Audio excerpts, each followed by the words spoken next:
Hello everyone, welcome to Magical Me. I'm Jeannie Mendez and this is my weekly Moonday reading for the week of June 2nd, 2026. And you are not seeing this wrong. I am doing Moonday on Tuesday instead of Monday, although it has been probably about 3 weeks since I've been able to do a reading here just with things going on. So I wanted to be able to jump on and bring us a little bit of insight for the energy of this week. So really quickly, for those of you who are new to Moonday, welcome and thank you for being here. I hope you enjoy what you find. Those of you who are return watchers, thank you for your love and your support and for being here. So how this reading works is it's a generalized overview for the energy of the collective. I am a spiritual intuitive or oracle, and I do use my own intuitive abilities as well as oracle or tarot cards to connect with my higher self and the divine, and just ask. When I say the divine, I should clarify that I mean the source of all love. And I ask for a guidance of insight for the highest and greatest good of all of us. These are not individual personal card pulls that I'm doing here. I do offer individual readings. If you would like to book a reading with me, you can message me and I can send you my prices and how that reading works. But again, this is more of a generalized overview for the energy into this week and what we all most need to know. So what would we benefit from knowing, maybe what is going on like cosmically, the undercurrent, and just how we can best embrace the energy for our own highest and greatest good. All right. So with that said, again, this is a reading for the week of June 2nd, June 1st, 2026, and happy June, everyone.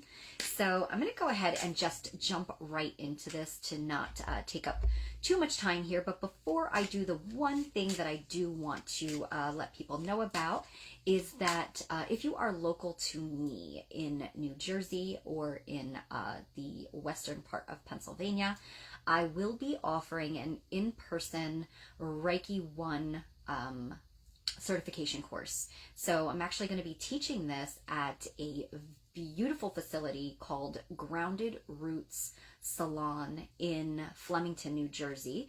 And that is with a beautiful woman who is I should say, graciously offering up her space for me to be able to teach this course to a few of her staff and those that are interested. So if you are interested, we do have some space yet available. That is going to be on July 18th. It will run from noon to about 6 p.m., give or take.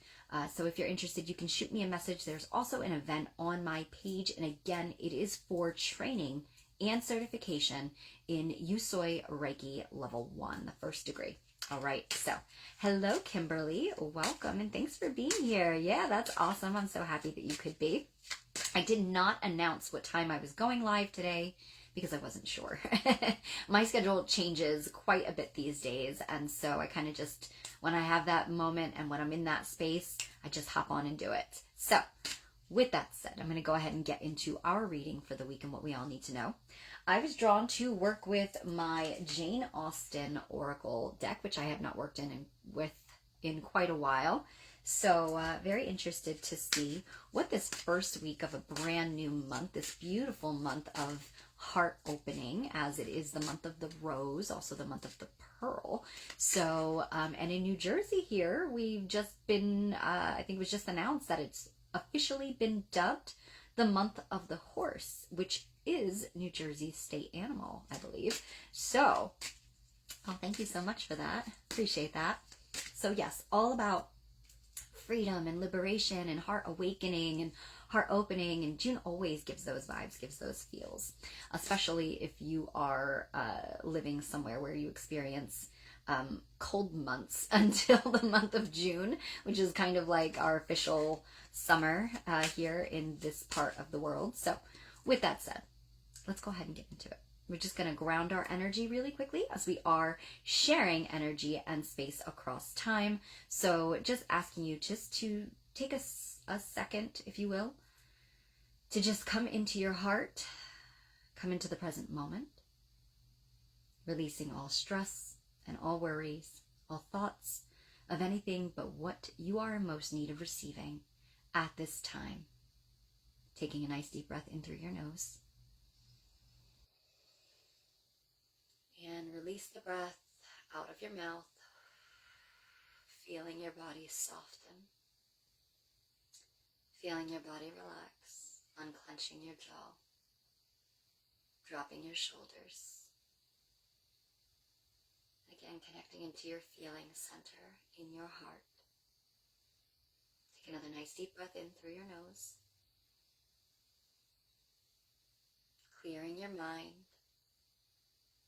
releasing the breath,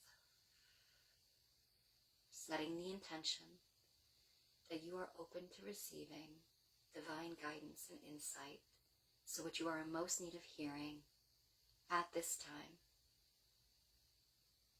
One more deep breath in.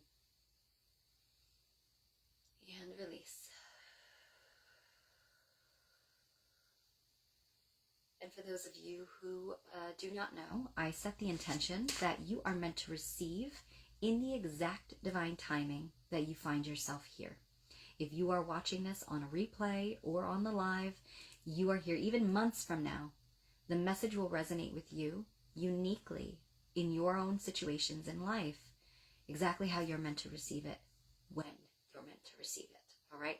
And as with everything, I am not the end-all say-all. I'm merely the messenger, the interpreter, if you will. So take what resonates and leave what doesn't. All right. Hi, Mom. Thanks for tuning in. Hope you're feeling better, doing well. All right. So this magical Jane Austen Oracle. What guidance comes forth for the collective this week of June 2nd, 2026? What do we all most need of knowing for our highest and greatest good only? Ooh, got a flyer. Okay, confide in somebody. Friendship is certainly the best balm for the throes of unrequited love. And this is from Jane Austen's Northanger Abbey. All right. Well, I'm going to tell you, I'll tell you what the card said, obviously, like I just did. But what I mean is, I'm going to tell you what I received the moment I saw the image on the card. And I actually got that this week. We're being reminded of the importance of community or tribe. The importance of being mindful of who you are surrounding yourself with. Now, it's one to kind of, before we build on that, acknowledging where there may be environments or people around you that you have to ask, with them, are they enhancing your garden? Are they growing your garden? Or are they taking from it? Are you potentially not tending to things because of the destruction that some of the energies, connections, or even environments that you're in are taking from you? Right? It's kind of like when we have a garden full of weeds, you know, or even if there is, like, for example, okay, I have this beautiful Rose of Sharon bush outside, and every year I have to go out and check on that bush because there's some sort of a vine that grows. Now, I love vines, however, not at the expense of another plant, right? So it actually, and this is a huge bush, and the vine actually wraps around it and has the bush actually going upwards like this, and it's struggling to thrive. It's constricted. It's actually, when you take those vines off, it's actually meant to unfold out like this, and it's much more fuller and open and takes up more space. Think about that analogy in your own life. When you are surrounding yourself with energies that are constricting your growth in some way, and you might not initially acknowledge that, but it's important for you to look at how you feel about certain environments, about certain duties or everyday activities or roles that you're taking on. And are they doing this to you? Are they dulling your energy? Are they restricting your growth? When you cut those vines that bind you away, in a loving way, obviously, it does not have to be in a way that is, drastic or dramatic or harsh. When you cut those vines away with love and say, this just isn't the space for you, you'll have to thrive and grow somewhere else. I can't be your source of growth because I have to be my own source of growth, right? You open up. You only ever see your own light and your greatness when you have nothing hindering it, when you have nothing blocking the view, right? When you have no choice but to just thrive and to just grow. So that's the first part of this message, what I'm receiving just from looking at that card. The second part of this is when you do the pruning of the weeds in the garden, right? What happens? You make space for new life to grow. You open yourself up to other opportunities, other communities, people, connections that are actually meant to be part of this next part of your life, that are actually going to enhance you and grow you, and vice versa. It's not just about what's growing you, but how do you grow others? How do you, what do you bring?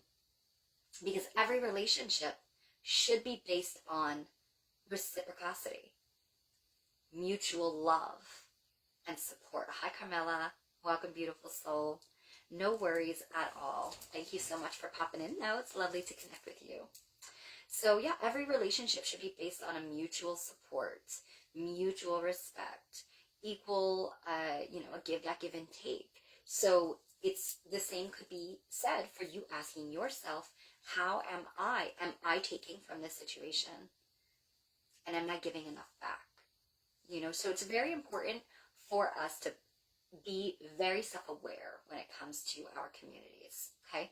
At the same time, it's important and reminding us of the beauty of tribe and how we're not meant to do this all on our own. It's sometimes we do have to go it alone on certain things, but we don't have to do everything alone. So finding those that you can communicate to, that you can share, that you can lean on, or that you can, it's okay. I just heard, it is okay to ask for help. I'm talking to all you Scorpios out there because we absolutely have a hard time asking for help. It's kind of like, if I want something done, I got to do it myself. And I can say this with certainty because Scorpio sun over here. So we can't be lone Scorpios. Scorpios meant to evolve, right? We're meant to rise beyond just the archetype of Scorpio and move into, eventually the Phoenix. So rising through and rising above, being able to look down and reflect upon, that growth and how far you've come. You can do this again through learning from others. Someone always has something to teach us. Sometimes it's not great, but it's taught us something, right? So looking to community in some way this week, looking to tribe also, and also reaching out to see where tribe might need help. Okay, so beautiful message coming forward. The card is a 16 as well, which is a 7. 7 to me is always that number that speaks to the spiritual. It speaks to a higher consciousness, or also having that leap, taking that leap in faith. It's not about concrete evidence. It's not about what you can see. It's about what you feel. And it's about allowing your heart to lead the way. I know Venus is doing quite a lot this week and next week. I think it's transiting into the sign of Leo. Venus is that feel good, love, leading through our heart, and Leo also being very heart-led, big heart energy here.